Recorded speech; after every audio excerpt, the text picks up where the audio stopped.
Mentally and physically, success could be defined as getting up one more time after you've been knocked down over and over and over again. I'm T.Wood, and this is Triumphant Moments, where I highlight significant moments beyond life above the surface to inform, encourage, and inspire people to triumph over their life challenges. With me, I said, with me today, I had none other than my brother Ken Harvey. He's from Austin, Texas. He played football at the collegiate level at University of California, Berkeley. An outside linebacker, he was the 12th overall pick in the 1988 NFL draft by the Arizona Cardinals, and also played for the Washington Redskins. Ken was a four-time Pro Bowl, four-time Pro Bowl selection, and recorded 89 sacks in his 164 games. He is on the Washington Commanders' Ring of Fame and is one of the 80 greatest Redskins. Ken is also a children's book author and is executive director of the Touching Heart Foundation. He is married and has two sons. My brother, welcome. Thank you. Appreciate it. Big intro.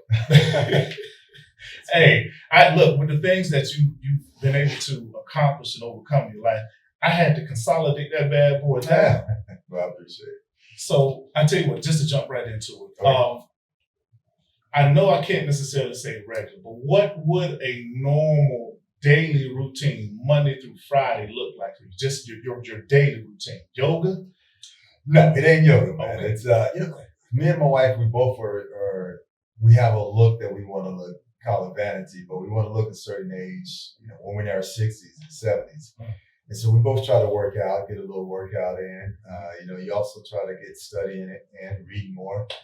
So for me, I've tried to develop a new habit, and I read this one book, Atomic Habits. Associate a habit you already have with a habit that you want, and you do that, and you just start developing a new habit. So I'm trying to read more, educate myself more, and writing is becoming easier with the tools and the technology that's out there, but trying to create books and movies and plays and all that. I have a lot of things I'm trying to create. Look, I tell you what was it like growing up in your household? Siblings? Yeah. What that picture look like? So I'm one of seven. The oldest son, I have four sisters, two brothers. I'm the third oldest child. Parents both were together. My mom passed away 2 years ago. My sister just passed away last year. And so my older sister. And so, big families, there's a lot to big families. You learn how to fight. You fight for food. You fight for, the pride of the family. But my parents were both, quiet, trying to make things happen. You're trying to raise two kids off of, not a huge income and survive. And that's what we saw, was that they both worked super hard to try to raise the kids. I was the first to go to college, the first to get outside of the area that we were in. And I think that in itself is a story that I could go into it, but that was a story, and having the ability to get outside that bubble of kind of sometimes staying where you're at. Right. A lot of times you get caught up in staying where you're at, and sometimes you have to go. Just like the story goes, where you burn the ship behind you, you got to go and say, you know what, I'm putting it all out there. I'm gonna go away, and then there's no looking back. I'm gonna make my path. Yeah, one step back. So get this. Some believe this, some don't. I guess you had a sister that was the oldest of all of you, right? Mm-hmm. Okay. Word is, it's an unsaid rule that the oldest is the boss, usually of all the siblings. So was that the case? True. Yeah, so she looked out for us, right? You got a bunch of kids, and think about it. You got two parents that are trying to work. So the older sister usually has to be the mom at home because, she's there. And when everybody talk about these latchkeys and I think kids, it's more so because a single mom or two mom parents together, if they're not there trying to work, the kids are then raising themselves. So you need another parent figure, whoever is going to be there, and you have to install it in them that this is the way to raise the kids. And she took on that responsibility. Now, this is the oldest one that just passed away. but she took on that huge responsibility of trying to raise us and be a part of our lives. And even as adults, she was always the one that we would go to, always the one that was the peacemaker, bringing things together. So she was that source. Did she primarily cook? She could cook. Can you cook? I cook for feeding a family with no money. So my spaghetti sauce looked like it was thin and there was very little meat, but it was spaghetti. Whereas my wife can blow. She's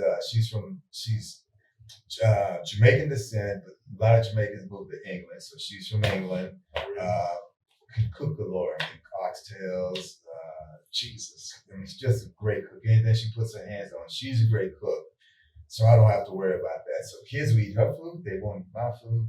That's okay. That's all right. That's all right. That's all right. We rolling. Yeah. Look, when you think about your collegiate experience, just maybe in general, how would you describe your college experience? Well, so let me give you a little backstory, because the interesting part is how I got to college, and this is probably kind of a theme of your show. It wasn't a straight path. Most people think that I must have been a star football player in high school and that type of thing. But the reality was that I was a dropout in high school. I dropped out my senior year, or my I think it was my 11th grade year. Didn't get the chance to play my senior year of high school football.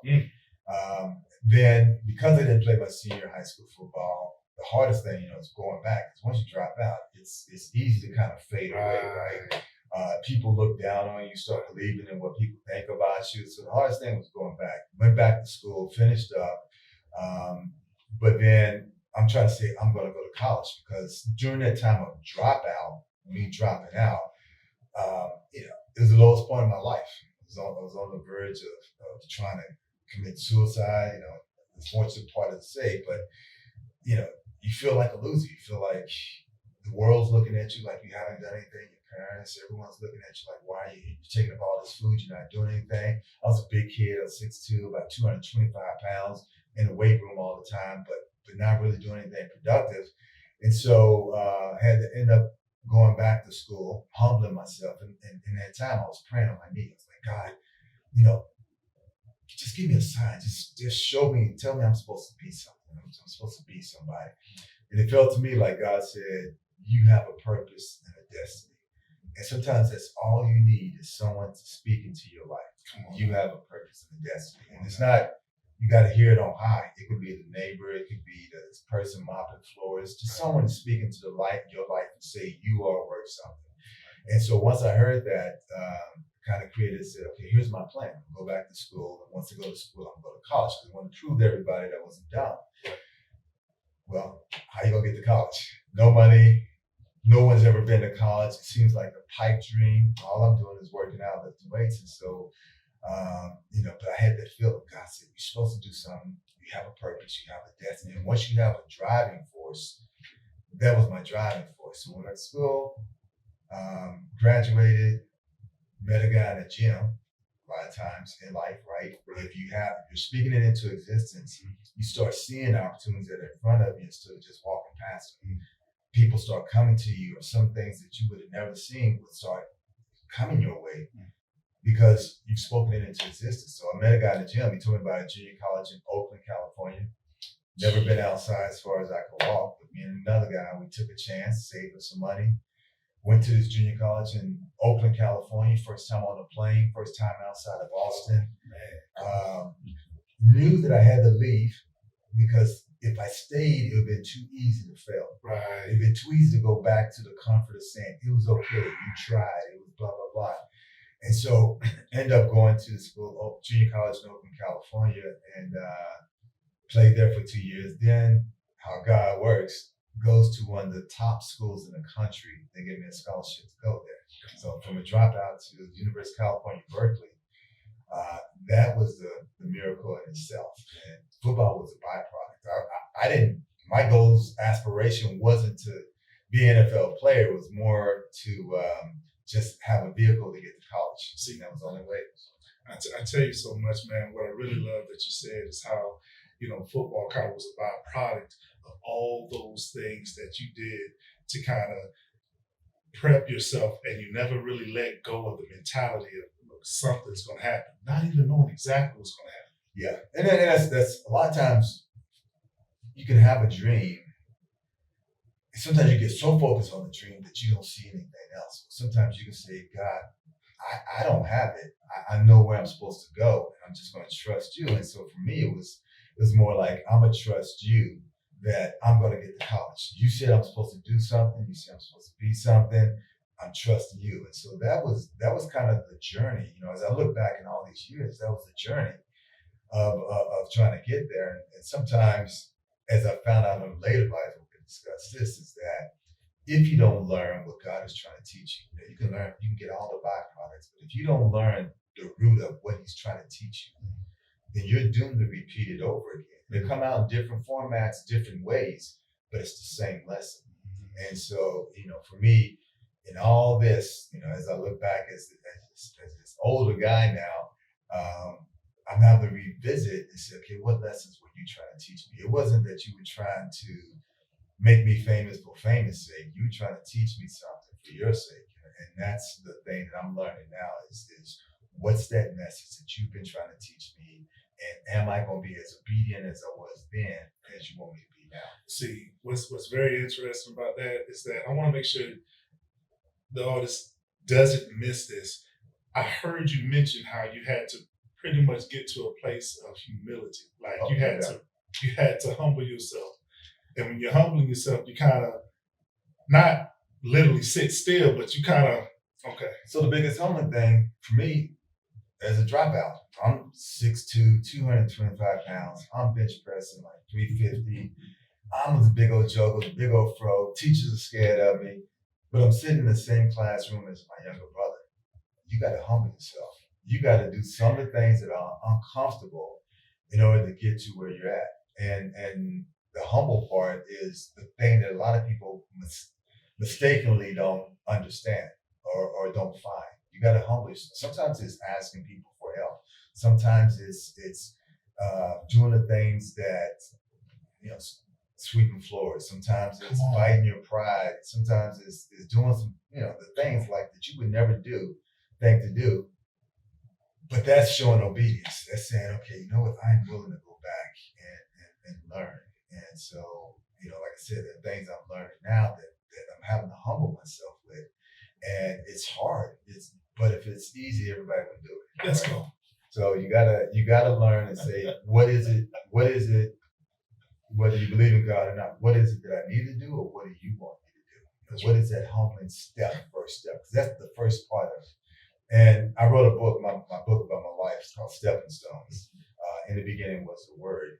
And so I try to kind of lay out, the first thing you got to do is humble yourself. Then you gotta create the plan. Then you gotta work the plan. You gotta execute it. You gotta be the one that's going to be working when everybody else is sleeping. You gotta be the one that believes in it and figure out where that drive is coming from. You gotta realize that you can't do it alone. There are a lot of good people around you who want to help, who are willing to help, but they're not going to help somebody who's not showing that they don't care about you or care that you're doing the work. You gotta put something into it. Listen, I tell you what, my mother told me this, and it always sits with me. She said, babe, as long as you're breathing, as long as you're being allowed another day to see another day, life and going on, you are going to experience challenges, no matter what level of scale they're on. So as you think about it right now, your entire life, is there anything additional that you can think of that stands out to you, whether it might have been traumatic or whether it might be something even current? What is something that you can think back on that you had to overcome in your life for you to even be sitting here with a smile on your face right now? So I'll tell you, the thing that I feel like God was teaching me back then and trying to teach me now is fear, complacency, lack of education. Those are the three things I speak about.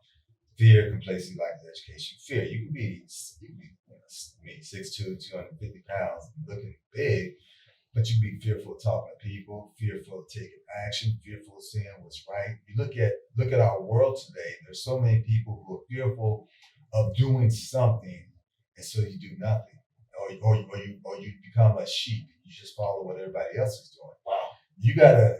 You can't be so much laid back that you just let everything go. And so right now, it's the thing that God is teaching me, because when I dropped out of high school, it was like, okay, you can't be fearful. You have to do some things that are challenging. You have to go back to school. That's challenging. You're scared to death. Who's gonna look at me? I'm gonna be embarrassed, blah, blah, blah. You gotta tell people you're gonna go to college. Well, you're not going to college. You don't have any money. Well, you got bad grades. How are you gonna go to college? You gotta speak it into existence. You have to get on the plane, go away from home in a place that you've never been before, going further than you've ever been before in your life. That's fearful. You gotta work hard for a couple of years, and fear is good and bad. Fearful of going back home as a failure. So all those things God was teaching me then, but then as I moved on, it was easy to hide around or hide behind being a football player, hide behind being a big guy, hide behind your money, hide behind all these things. And it's like exercise. If you don't keep training it can atrophy. It can go away. And so that was one of the things that it was back then. So even now, there's some things that I've been doing now to just try to retrain myself on not being fearful. I wrote a song for the Commanders. Who am I? I've never written a song. I can't clap on beat, but it's a good song. And the unfearful part is like, well, take it to them and let them listen to it. Are they gonna laugh at you? And you hear all these voices in your head. Are they gonna think it's stupid? Are they gonna think it's whatever? Absolutely. You got to step into it. And if you believe that's what you're supposed to do, then you got to step into it. And a lot of times, people will not step into what they're supposed to be because they're seeing something else, or because they're scared. So that was the lack of education. Is you got to educate yourself so that when you're talking, when you're doing whatever you're trying to do, you know what you're doing. We get in the habit of trying to get by. Yeah. It's just good enough, or you do get something subpar. My wife teaches me this, do excellence in everything that you do. And so that's it. And then complacency. It's when you get to a certain point, you think that's okay. Right. And that's okay is God hasn't called you to be that's okay. Y'all better listen. It's to keep moving up and up and up and keep growing. And so society teaches you that it's okay. It's okay to have an excuse for this. It's okay for that. It's okay for whatever. And so I've been, today was probably the perfect day for me, in retrospect, that to have this conversation, because I've had to relearn. I had to get on my knees this morning and say, okay, God, I don't know. I'm here. I don't know what I got. I know what I used to be, but that ain't it. Come on, man. What am I supposed to do? And so I'm having to repeat the same thing. But that's the power, is that if you wake up in the morning and you have an opportunity to repeat it, even though you may say, God, I'm still repeating the same thing over and over again. On the flip side of it, it's like, you know what? I have this opportunity to repeat it. And so that in itself is a blessing, that you're not forgotten. That in itself is a blessing. I mean, I'm not preaching, but if you go back in the Bible, all the stuff that people went through, you think of King Saul and you say, well, he was a failed king. But had he repented, had he said, I can't do this on my own, had he turned to God, he may not have been the king, but he would have been the father of the king, right? God was like, okay, well, I'm not going to give the kingdom to you, but you're going to be the father of the king who has the kingdom if you just obey. But he didn't want that. He wanted to be the man. Samson gave it all to you. I'll give you your strength back. Samson chose to die when he destroyed the column. So I think a lot of times God keeps giving us opportunities, and we may get so stubborn or hard-headed or vengeful or whatever that we don't see it. So for me, like I said, today was a good day in having this conversation. I had to kind of go back and learn and say, okay, you may have to do some of the hard things that you don't want to do. You may have to have some of the conversations you don't want to have, but God wants to know that you're obedient to it, and that's it. So I know my gifts right now. I know what I have. Those can be one thing, but ultimately, even if I got a zillion dollars, it doesn't mean anything if I'm not doing what I was put on this earth to do. I just listen, and two things. One, to also piggyback off of that. First thing I want to go to is this. I heard you mention earlier, losing your mom. I think you said 3 years ago. Okay. When I think and consider what you've learned, who you've been around from your upbringing, even in our adulthood, people don't realize we still learning. Yeah. So No doubt. who the heck put that fire in you to keep pushing like that, to go through trying stuff that, okay, I might not be considered a professional at this, but I'm gonna do it. Like, who put that fire in you? Well, you don't realize a lot of things that you get from your parents. I think they both did in their own different ways. So my mom, I remember her climbing a fence. As a woman, climbing this fence to take me to football practice. Because we couldn't get in through the gate. She would do everything she could to take care of those 7 kids. I remember my dad working 2 jobs and coming home dead tired, but we done ate his food that was saved for him, and so he has to go to bed, eating bread. But he's doing a job to try to raise his family. That in itself was powerful enough. But then, like I said, sometimes God would allow calamity to put the fire into you. Let's go. Sometimes you can, until you step on something and hurt your foot, Mm-hmm. you may not. Then you realize, man, you know what? I need to go another way. Till you get hit in the mouth, you may say, well, maybe I shouldn't be a boxer. Maybe I need to learn to sing. Whatever it is. And so calamity at that time was me dropping out of school. That had to happen. You can't look at it as woe is me. Some of the best success stories are some of the stories of failures. Some of the people the worst drug addicts are the best advocates for people and getting people turned around because they went through that battle. And so I think the fire is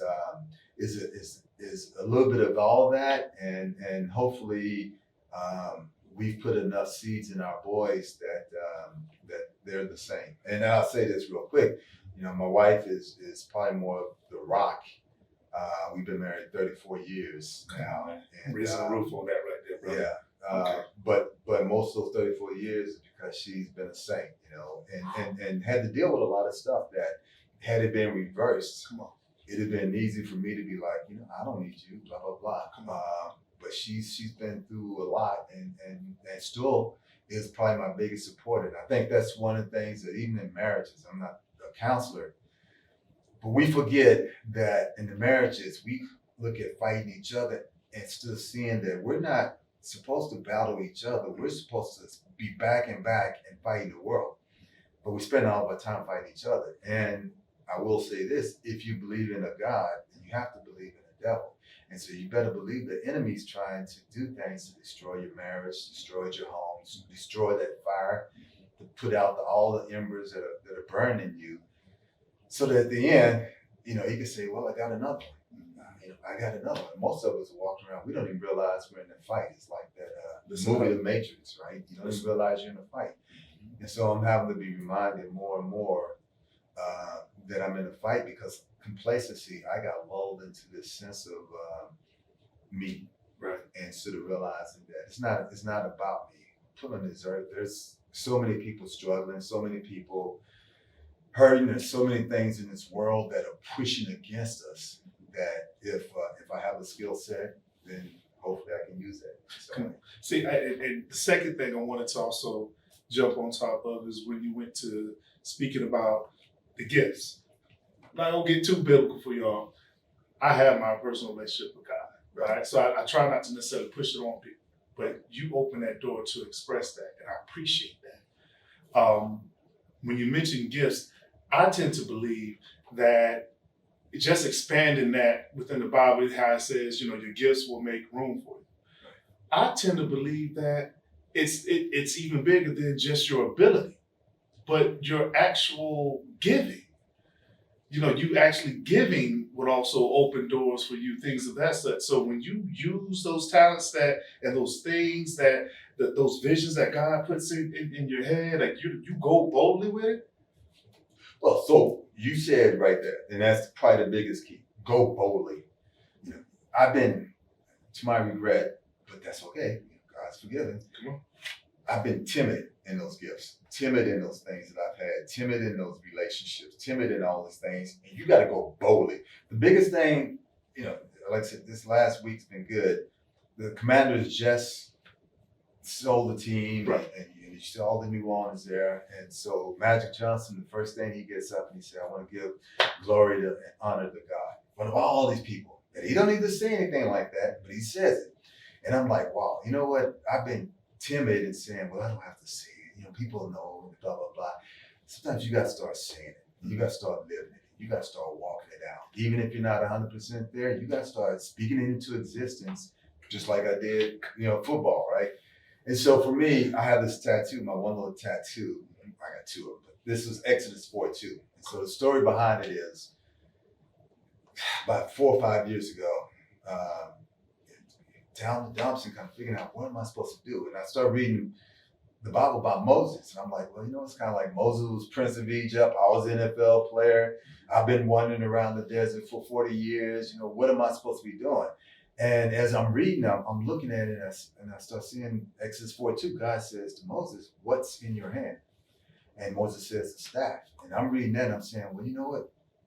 God is telling Moses, in your hand is your staff. You may tend sheep and you may do whatever. You may have your job. You may do whatever you're trying to do. But if you trust me, I'm going to part the Red Seas with that staff. I'm going to free millions of people with that staff. I'm going to lead people with that staff. If you trust me, I can do that. So it's two things. After that, he told them to take the staff and throw it to the ground. It became a snake. Moses ran away from it. That was me. I ran away from football. I ran away from writing. I ran away from all these gifts that God had given me. And he's like, go back and pick it up by the tail. You got to go back and pick it up by the tail. You got to go back and pick up your writing. Okay, if everybody calls you a children's book writer, that's okay. You write other stuff, but that's okay. Pick it up by the tail. Pick up being a football player by the tail. Don't be resentful. Use what I've given you. Then he also told Moses, he said, take the hand and put it in your vest. It came out as white as snow, leprous. And he said, put it back in. And I took that to say, God saying, your hand is the hand that controls the staff, but I'm the hand that controls the hand that controls the staff. So you got to trust, you got to still remember, I'm the one that controls the hand. And that's where the source comes from. And so without the source, it's just a stick. But with the source, it's power. With the gifts that I have, the children's books, the sports games that I'm trying to create, the movies I'm trying to write, all the creativity that I have in my own hands, which I've been unfortunately trying to do it a lot by myself. Now I got to go back and realize it's not me. Remember that? I got to remember the part that it's the hand. God is the hand that controls the hand that controls the gift. So whether or not someone reads my books, whether or not someone sees my posts, whatever, my job is to put it out there.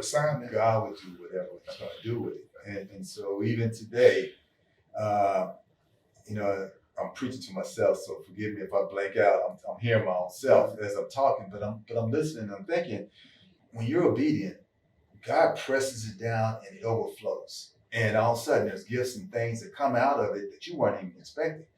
Football, 11-year career was unexpected. The 4 Pro Bowls, unexpected. But the training was way back when I dropped out, and I used to run by myself at night saying, I'm not going to give up. I won't quit. I got to be the best. God has given me a purpose. Boom. I won't give up. Got to be the best. All that training was the byproduct, and God was like, okay, now this is the overflow. And so I think that's the same thing in life. A lot of people want the instant success. Come on. You look at online, and you want the immediate gratification. But there's a part that I just started reading in 2 Timothy where, it's talking about how we'll have a version of God without godliness, where you want to get from A to Z. Wow. And this is kind of, I'm not an AI advocate or against it. I love it. I use it. Right. But we want to get to A. I want to write a book. Mm-hmm. Throw in a couple of words and Z is done. But you haven't had to go through the struggle. You haven't had to sit up at night. You haven't had to worry about something. You don't feel the joy of relief. You just want to become super famous. You want to become a instant movie star. You want to become an instant singer or whatever, businessman, billionaire. But you don't want to go through the struggle. Most people don't want to go through the struggle, what it takes to get to where you need to go. Right. And that's the thing that I, even working out, I do my little thing online, life lessons from the gym. Even working out, you got to realize there's going to be pain in building muscles. Break it down. If you lift weights and you just go in the gym and you never feel any pain, never feel any struggle, never feel any resistance, you just taking up time. Yeah. When you start feeling the struggle, when you got to get that extra rep, when your body's sore the next day, when you have to push a little bit more than you normally do, that's when you get the extra rep. That's Jewel when you start alert. growing. Jewel alert. Yeah.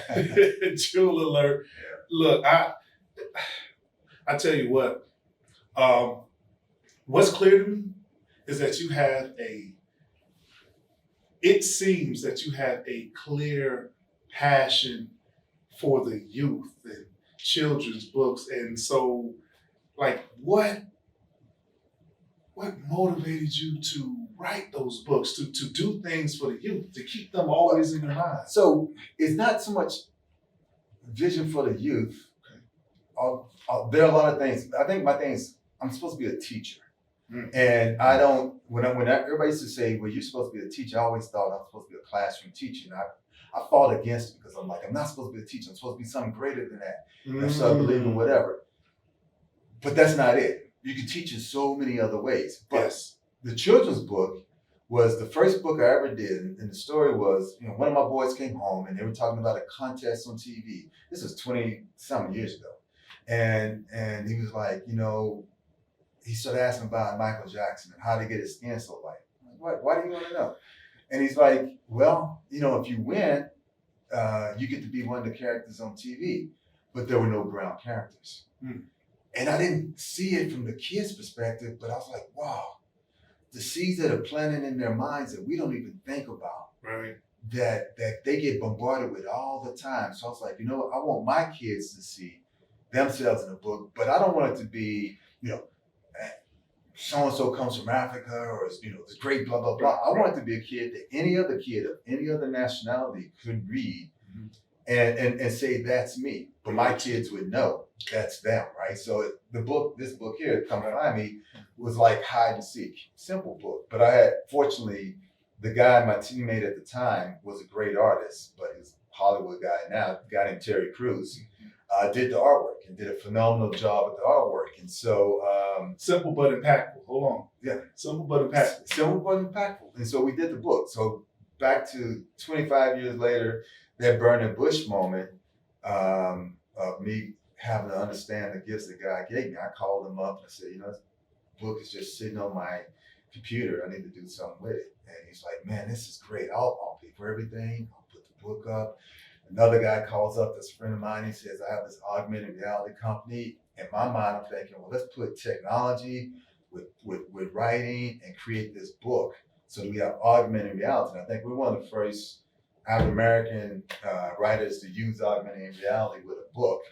And so it's a kind of a tool, a combination between both. But at the end, whether you use that or not, the message is simple, is that love your brothers, love each other, and then also my boys. It's more prevalent now, but my boys would see themselves as them. And it's not a race thing. It's just any kid will watch it. I mean, any kid of any color can read this and say, that's me, because we do the same thing. Me and my brother, we fight and we play hide and seek and all that stuff.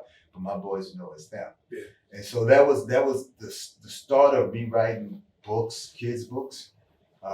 And now I've been trying to just seed messages, because that's what I know is that we get a lot of seeds from when we're young.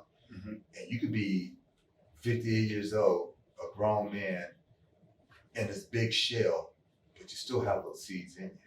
And if those seeds aren't nurtured and motivated, and planted right and grown right, you're just a big man with anger issues. You're a big man with hurts. You're a big man with fear. You're a big man with I don't know how to communicate. You're a big man with all these things that you never got dealt with as a kid. Yep. And so to me, that's teaching. And that's why I try to do the children's books. I have the life lesson from the gym. I'm doing a book on that. So that's easy. It'll be done probably next week or so. I'll maybe just give it out free. Okay. But there's another book that I want to do that I can't give the name, but I think it's going to be a cool tool to help kids build a bridge to communicate to people in the public, because we're getting so caught up in our own worlds with our own pieces of technology that we're not talking to each other. And piggybacking off of that, that is excellent that you do that, because even from COVID, what did COVID cause us to do? Right. We had to distance ourselves from each other. So that particular project, I absolutely look forward to that. I wanted you to also touch bases on Touching Heart Foundation. So I'm no longer with them, but it's a foundation called Touching Heart, which is to teach kids about compassion, giving, and empathy. Because I know in our culture, in a lot of places, people point the finger and say, well, you should know better. Oh yeah. But because of everything, no one's teaching better. Right. And so you don't know what you don't know, right? And so fortunately there are nonprofits out there. There are tons of nonprofits. Yeah.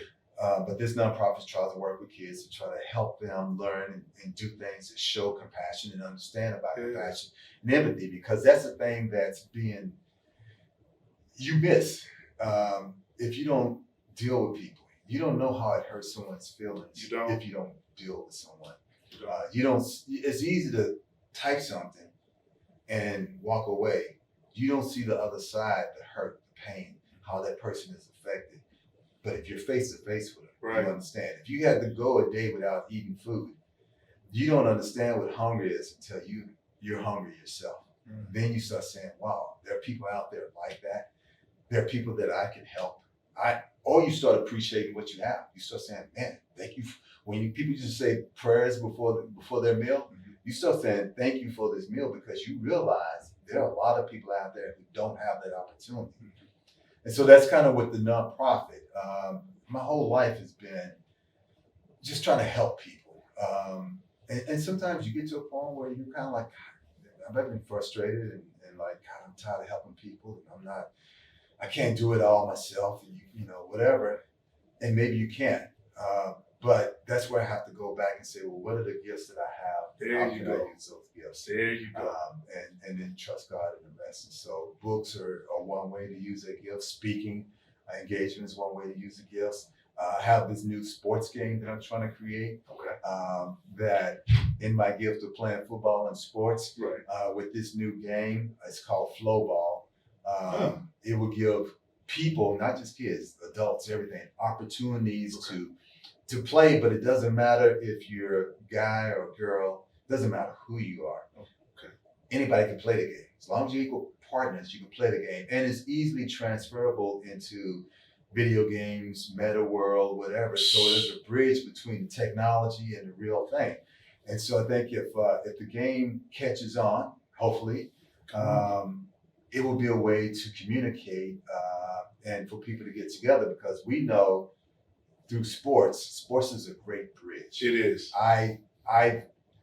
I've seen guys who automatically I used to look at and say, man, I'm gonna hate this guy because he looked like that redneck son of a gun from Texas that had chew in his mouth and a cowboy hat and used to call my dad and me all sorts of N-words. I'm gonna hate this guy. And then you start playing with him and you realize, wait a minute, that person is dealing with some of the same issues you're dealing with. That person is actually cool. I've had a conversation with that person. I've had a conversation with their parents. The image I thought isn't an image that is. And so you start seeing through sports, or the coach says, you know what, y'all want to hate each other? Then everybody's going to run, because what you are is a team, and a team has to learn to work together. So, sports is a great bridge in everybody. And even so now, me and another guy, we coach this congressional football game. Mm-hmm. We have about 30 Congress members of both parties on the same team playing flag football against the Capitol Hill Police to raise money for the families of fallen officers. Right. But here you are, you got members on the Hill, which some of them, I want to just choke because I'm listening to some of the stuff they say, but I'm also reminded what's in your hand. Here's the bridge that you have. This is your opportunity to speak to them in a non-threatening way, but to get them to work together, to realize that it's not just, you'll never win a football game with just offense, just defense, or just special teams. It's the team together. You'll never when be good in this country with just Republicans or just Democrats, Right. you have to work together. Yeah. And so that's kind of the bridge. I tell you what, I want people to, so for everybody that may be interested in just following, or what if they want to book you for speaking arrangements and things of that sort, what social media platforms can they go to? What websites can they go to? Yeah, so that's the part I got to get better with. You know, when I talk about that education and continue to learn. So I'm on Instagram. I think it's at Ken Harvey 57. Okay. LinkedIn, you can definitely find me on LinkedIn. You can find my email. I guess I don't get. But there are ways to find me. So if you go online, Facebook, I'm on Facebook. You can reach out, and so you can reach out there. I'll have a website up with all these different things right now.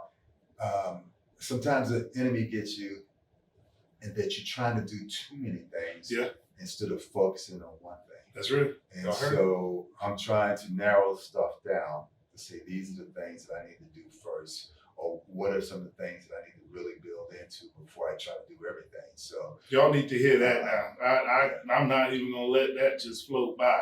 All right, you can have vision, you can have dreams, you can have aspiration, but at the same time, as you move forward, trying to actually with purpose narrow down what you're going to put your energy into is more effective than scattering yourself everywhere and putting bits and pieces over here and over there. And see, that rings a bell. I work in the mental health field. I'm a mental health therapist also. So when you say stuff like that, it just shoots stuff off in my head like, yeah.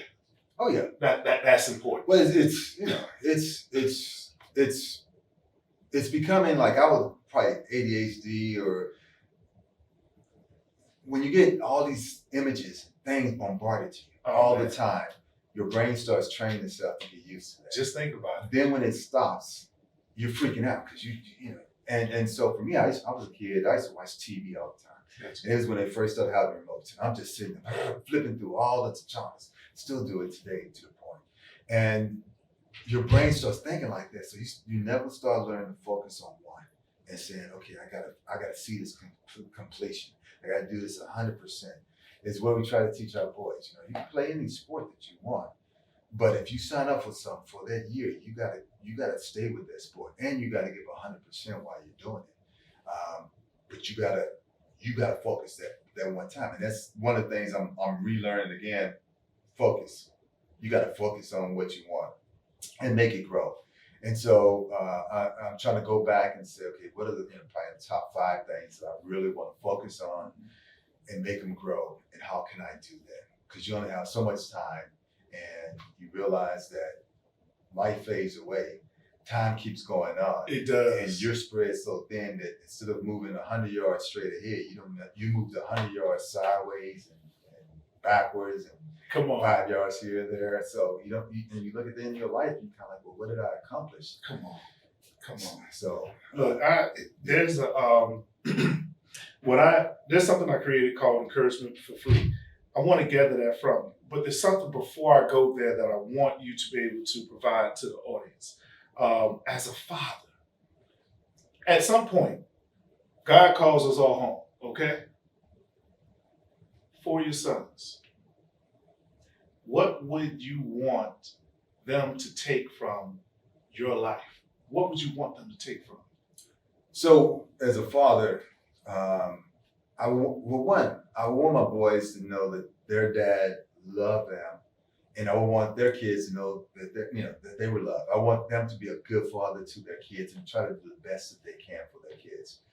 In doing my children's book, that was my example of trying to do the best I could for my kids. I would want them to know that to care for people and to have a good heart. And so far, my boys seem like they're great in their character. The things that I see in myself that I would change and I'm actually trying to change is to be, stand up for what you believe in, which they do. I would want them to, my youngest son is more like me, where he's more the entrepreneur, adventurous side. It's okay. if you want it, you can go for it. You can be adventurous as you want to be, but you also have to know that there are some rules in this universe that apply, and you will have to follow some of those rules. You can't just say the heck with everything. If you jump off a building, there's such a thing as gravity. It's going to take you down. So there are some real lessons in life that may have to apply. If you want to be something, you may have to get an education first before you can become whatever that else is. He's done that, which he's done great. My oldest son, he's a super nice guy, but there are times where, and I don't know if he does, I think he's gotten past it, so he may be teaching me. But there are times where you got to say no. There's times where you got to speak your mind. There are times in your household where you got to say, hey, if we got to fight, we got to fight, but we got to get this thing situated. Speak your mind, because you can't please everybody. And that's my big fault in my life, is I was trying to, I was a people pleaser. It was good at football because I wanted to do well for my teammates. I would jump over a bridge and do whatever for my teammates. That was my attitude. But if you always rely on trying to please people, you'll never do enough to please everybody, or even probably the people around you. It'll never happen, and you'll end up destroying yourself. So I tell my boys, you can't be that and understand that they are. Set the tone, because people will follow. People want to follow. They just need to see something in you. Because people need beacons of lights, and the world is becoming a lot darker. At least I see it in some ways, and so they need beacons of light. And even if it's, I tell my wife, even if it's just cooking a meal that your kids come home to because they keep remembering that meal and remember how great it is. Every time they come home and sit at the table and have a conversation because their meal is so good and everybody sits around and talk, that's your opportunity to change the world. That meal could have been the very thing that changes the world. Don't sell yourself short on the gift that you have. Understand the gift that you have and embrace it. And so I think a lot of people in the world think, well, who am I? Or I'm too small, or they get so angry that they go 100% the other way and forget the grace part. Come on, man. We need, this world is missing, I think, a lot of the grace. This is making me in trouble. This is my thing. Okay, you cut it. America. We've been given, God is like, if you read all in the Bible, he's like, if my people will repent and this, then this will happen. We've been getting so many chances to repent in America. And I'm not saying reparations. I'm saying just to say, you know what? We admit there was wrong. We admit that there was undoing. We admit that there were some bad things. Then on the other side, it's if you forgive, you got to forgive as well. There's a little bit of both that has to come in between. And I think we forget that there's a little bit of both.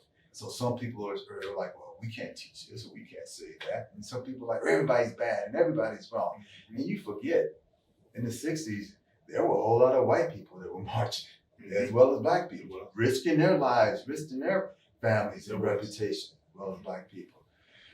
On the other side, you can't say these cultures, these races, these whatever haven't done or did something to help America become great.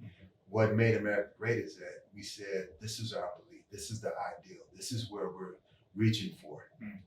If we do those things, if we reach for those and we hold it and do it hand in hand together, then we could be as powerful as we want to be. But don't mistake it. The world is struggling. There's a lot of craziness going on, and it will only get worse because good people are leaving and hiding or saying, I don't want to deal with it. And we need to learn to fight, but we also need to learn, like I said, the grace in between. So basically, there's this thing, again, that I created called encouragement for free. When you think about all the things that you've gone through in your life, your creed, it could have been things that you were taught, and it could be the most basic thing, out of everything that you've been through and that you've experienced in your life. For all the audience and everyone that will be watching this podcast, what is some encouragement for free that you can leave them with? Well, as you found out, I don't give short answers, but it's do unto others as you would have them do unto you. Treat others how you want them to treat you. Perfect example, at the Pro Bowl, my dad's there. Sees his favorite football player. I walk over to him and was like, hey, could you say hi to my dad? Just don't let him not say anything. He goes up to my dad, hey, Mr. Harvey, how you doing? Hey, just want to say welcome, just walk. I'm glad to meet you. Dad was like a little kid. It was the greatest thing in the world. Seeing this grown man become like a little boy. Oh my God, he said hi. My dad would come back. He said hi to me. How do you know my name? You told him. And I was like, oh, Dad. I mean, he's all giddy and stuff. And then I remember that's how kids feel sometimes when they meet me. And so I try to treat every child with respect, the parents, people with respect. The hard thing is when those people stop treating you with respect. Because, people get out there and they're like, well, forget everybody else. But can you sign these 12,000 things for me? They'll say rude stuff because they don't like you. Whatever. And it's like, okay, I'm going to try to treat you with respect. And I've had my bad days, but if we can try to respect each other and treat each other well. The problem is, by my very saying, treat others how you want to be treated. If Right. you don't feel like you've been treated well, if Right. you don't understand yourself and how you're treated, then you have no basis, no good basis to go by. And so if you don't figure you have a good basis in yourself, then look at somebody else, because hopefully they may be an example for you. I have to end it on this particular note, and I really want you to Give a short answer. no, not at all. I really want you to step into this particular question. Your life. You just take a look back at it. And pardon me, this may be the therapist in me, okay? But you take a look back at it. Mom sitting here, being able to speak to you one more time. Looking back on what you've done to this point, I'm talking about ups and downs, no matter what, you're here. What would you say to her? So I would say, Mom, it's not over for me yet. And I'm going to be beyond the football, beyond all the other stuff. I'm going to be that person that you want me to be. I think I've done a lot of good stuff, but there's so much more. And I know time is short. So I'm working to be what you want to be, because if there's anything in me, if anybody sees anything in me, then they see a part of you. And I need to pass that down to my kids as well. I've said it before, I'll say it again. Sometimes in life, you must fail in order to succeed. But one thing must remain certain. Under no circumstances do you ever give up. I'm T.Wood. This is Trying for Moments. I'm with my brother, Ken Harvey. Thank you, brother. All right.